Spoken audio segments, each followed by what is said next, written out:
My name is Cherokee Gonzales. I'm happy to be here and walk you through this a little bit. So we'll just jump right in. Our agenda today is to talk about the policy and survey process changes for AAAHC. Now, this is AAAHC's policies, not yours. In this first section, we're just going to basically go over that real quick. And then we're going to dive right into the standard revisions, the universal standards that apply to pretty much all surgery centers, and then some physical environment, facilities, and equipment standards that may or may not apply to you based on whether or not you're in Medicare deemed status survey or not, the effective dates of these changes, and some just tips and takeaways at the end. So jumping right in. First one on the line, a POC is required now. Before we could get our survey, get our rating, and kind of elect whether or not we made some corrections, but now it's required that we document our corrections in a formal POC process. So it's required to maintain accreditation on Medicare deemed status surveys for anything rated less than FC, fully compliant. And if you're a non-deemed status survey, it's anything on not rated as non-compliant on a level 2 standard. So that's part of the process now is a formal POC.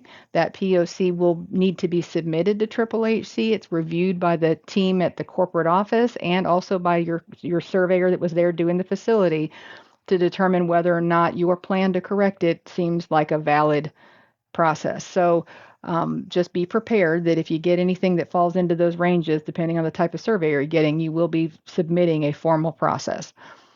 Immediate jeopardy has kind of been clarified in the new policies and the process of what they do with you and the process of how they manage it and report it to Medicare.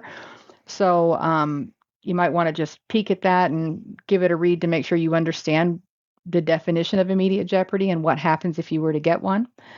A couple other kind of clerical type things that came up in the policy changes is that you're not allowed to record survey sessions. So if you have a need to record something, like one of your team members that normally participates in surveys is not there the day you got your survey, then and you wanted to record it, you have to call AAAHC and ask for permission and document that you received permission to record any of the sessions. And if you like to use AI, because that's the new cool thing to do, if you like to use AI to gather information or document things, it has to be a closed system in order to interact with the AAAHC handbook or 1095. And by closed system, they mean basically not open to any public entity or third parties that are going to be basically touching the information on either side of the system. All right, so we're going to jump right into standard revisions. Universal meaning applies to everybody. So ADM 150 to 160 is now includes language for documentation of initial orientation within 30 days, which has always been a thing, annually, and PRN, kind of always the rule, except now it says based on programs, policies, and procedures. So you can't have orientation or documentation of orientations and teachings and updates that don't align with your programs. They all have to mesh and work with each other now, and they'll check for that. ASG 290 is about the timeout, and it has some detailed requirement that the correct surgical site is confirmed by the provider performing the procedure, which is important to know. That means you can't do a timeout till the surgeon is in the room. ASG 130, 135, 140, CPV 310, GOV 280 are about anesthesia providers. And the language that was added to that is other qualified practitioner, because CMS has a definition of what other qualified practitioner is at 410.69b, which basically spells out that it's a CRNA or an AA in regards to anesthesia providers. And AAAHC did a lot of work to align their standards with the CMS new definitions. However, that being said, you do need to review your own state's rules and guidelines for definitions of providers and supervision requirements, because each state has a little bit different tweak on this category. So you want to be able to put all of that together to define these things in your policies.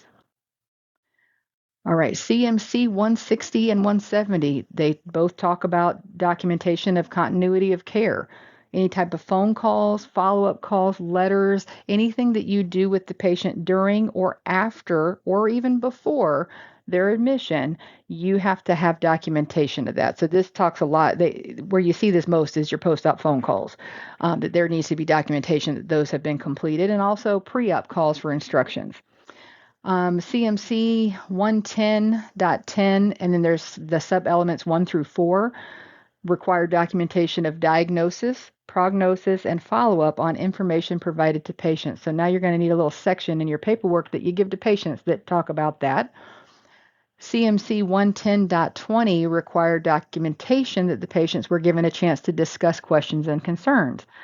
So most of the time you see this in a little line that says patient, was given a chance to discuss questions and concerns and an initial and a checkoff, but there's a lot of different ways to document that. You just have to find your way of documentation. All right, EMG 210 and 230. Our BLS, ACLS, and PALS now must be obtained from a nationally recognized training vendor. So you can't just find any random online service for this. It has to be somebody that has a national recognition behind their name. GOV 190 talks about pediatric, the definition of pediatrics, and you have to now make sure that you're not only defining what pediatric means, which has kind of always been a thing, but also whether or not pediatrics are included in the scope of services. And we're looking for details now. We're looking for, if you're saying, well, we only do kids over 15, are they kids over 15 over 100 pounds? Or what's your criteria for admitting a pediatric patient to your facility? GOV 160.30 talks about the governing body's responsibility to evaluate goals and objectives of the organization. So some language in your minutes with those magic words would be helpful. GOV 200 and 210 talks about the governing body responsibility to review, approve, and ensure compliance of all contracts. So those are your magic words, and you need to find a way to document that in your governing body board meeting minutes. IPC, this is infection control stuff. Infection prevention risk assessments have to be done annually. That we always had a rule for infection and prevention risk assessments to be performed, but the word annually wasn't always in the standard specifically. IPC 130 and 140 require surveillance of hand hygiene and safe injection practices. Those are two things that became very specific in the language of these standards. Safe injection practices mean the CDC, and the same with hand hygiene, CDC and WHO. There's references to the organizations within the standard. So if you read the whole standard, you'll see those references. MED, medication handling, MED 100.10 talks about a policy being required for safe handling and administration of medication. So you need a specific policy that covers that language. PRR.100, enhanced language for patient rights. There's a lot of words in that standard that you need to go and read. There's a lot of detail in there, but it's basically your patient rights and responsibilities. It's your ADA compliance. Those are things all included in this section now. And PRR.240 requires that a patient sign an anesthesia consent prior to administration of anesthesia. And it seems silly that we have to say that in the standard, but oftentimes that doesn't happen. So that's why the standard is specific now.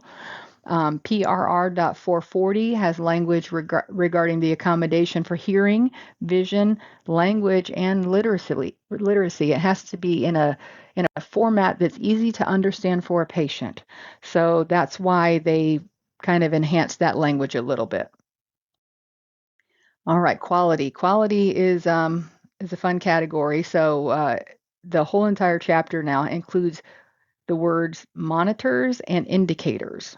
So as you're reading through the chapter, you'll see those words in there, very specific, and in a whole bunch of the standards. And it's really not anything different than what we do, but they are putting the language in there so people aren't quite as vague as they used to be. They're looking for significant things to happen with the quality program.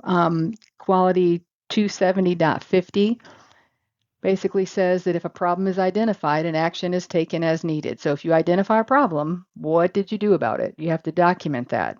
And if you didn't do anything about it, you need to document why, or what was the course taken as an alternative. So make sure that your documentation backs up what you're actually doing. Quality 140, peer review has to be reported to the governing body at least annually. So if you're not talking about peer review in your board meeting minutes, you need to have a place for that because we all talk about peer activities, but we need to put the words peer review in the board meeting minutes. All right, so now into the facilities, physical environment, and equipment section. The NFPA codes haven't changed, so really not much has changed in this category of the standards or survey process. So you can not worry about it too much, but there's three here that change the language a little bit. And it's mostly to make sure it's in compliance with CMS standards. So CMS 416.44A, and the Q is the tagline, Q0101, talks about a functional and sanitary environment. And that's kind of a vague thing. It's up to a lot of interpretation, but the standards from AAAHC are now worded to be in compliance with that and it allows for an independent evaluation of that because it doesn't, sometimes what's wrong doesn't fit into one of the other categories. So that's why that language was changed. FAC Facilities 290, the language was changed to kind of equalize the evaluation of ORs and procedure rooms based on the type of surgery conducted. So it used to be that ORs were very different from procedure rooms in their analysis and evaluation, but now they're trying to make that more aligned so that basically you're really evaluating it based on what's being done in there. And FAC Facilities 300 talks about a separate recovery room and waiting area. So your recovery room can't be your waiting room. So they have to be at least somehow separated. So that's an important thing for those of you with the older buildings mostly. There was 50 standards that were eliminated and regrouped to make it easier to go through the physical environment checklist because that was a really long document and it was just a lot. So they tried to make it easier. And there's some better guidance and references to the codes that are within the standard. So when you're looking things up and you're looking at the standard, you'll see references to NFPA. You'll see a lot of some guidance and some like little notes on the side to help guide you through compliance on that. So I think that's a helpful change. All right, important effective dates. When is this going to happen? Well, the release took place in August 18th through 21st of this year.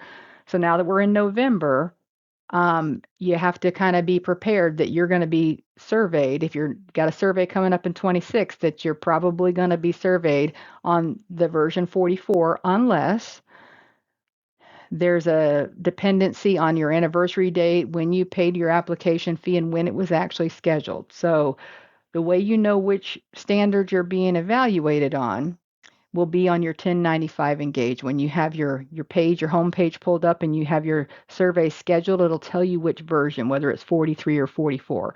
So those of you that are in the end of the year, maybe getting surveyed right here at the last of this year or the beginning of next year, you need to carefully look at your 1095 Engage page to see which version of the standards you're being evaluated on. And last but not least, some resources that are available for version 44 in the handbook. There's always some resources there, but there's also in your help curtain of your homepage of 1095. As you're going through things, if you click on the little help curtain, there's all kind of cool tools in there.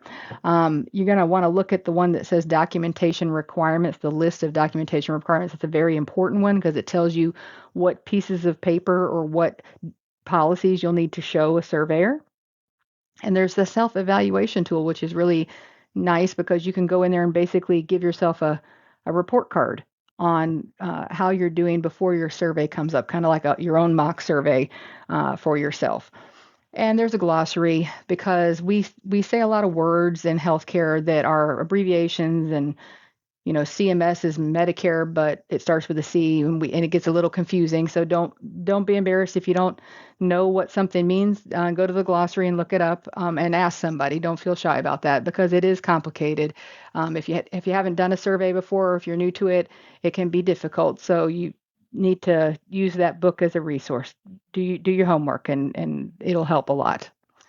And some just tips and takeaways for in general to handle a survey is if you have a survey readiness team, that's a team of people at your facility that are probably going to be involved the day of the survey, and maybe some that aren't necessarily going to be the talkers at the survey, but maybe people that can support or be helpful during that survey, or have great detailed knowledge of a department.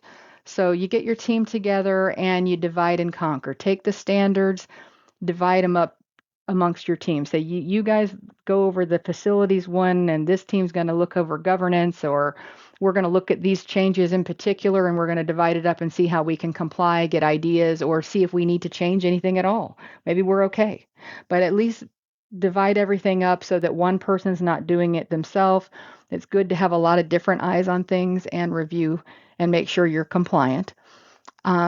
You need to make sure that survey readiness is a standing agenda item, and that's for staff meetings to discuss changes or updates or compliance issues, and also on your governing body board meeting minutes, because the governing body is responsible for compliance of the facility with all the regulatory agencies, CMS, your state, and your accreditation agency, whether it's AAAHC or whoever. That is their ultimate responsibility. So leave that as an agenda item on your board meeting minutes, and make sure you include your physicians and the governing body on these changes as they go through, because it's important for them to be aware of why you're doing things and what purpose does it serve, so that they can also speak to it if they were questioned by a surveyor.